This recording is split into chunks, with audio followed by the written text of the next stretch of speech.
বাংলা টেলিভিশনের অতীব জনপ্রিয় টেলি অভিনেতা উদয় প্রতাপ সিং। প্রতিটি ধারাবাহিকে তার অভিনীত চরিত্রগুলি খুব জনপ্রিয় হয়।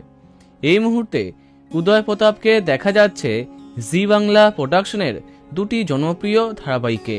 তবে দেখা যাচ্ছিল বললে ঠিক হবে, কেননা নিম ফুলের মধু হোক বা কোন গোপনে মন ভেসেছে, কোনো ধারাবাহিকেই তাকে আর দেখা যাচ্ছে না, আর এখন দেখা যাবেও না। হ্যাঁ, জানি মন খারাপ হবে অনেকের। জানা গেছে কেন তাকে এতদিন দেখা যায়নি এবং কেন এখনও অনেক দিন তাকে দেখা যাবে না।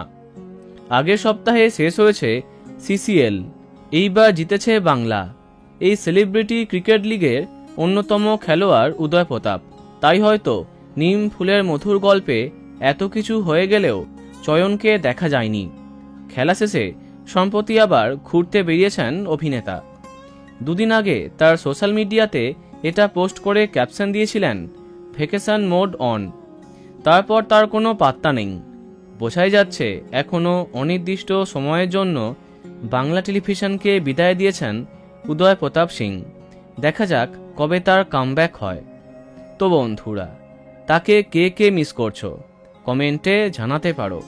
ভিডিওটি লাইক এবং শেয়ার করো। এই রকম আরও অনেক ভিডিও পেতে সাবস্ক্রাইব করো কারেন্ট পজ। ধন্যবাদ।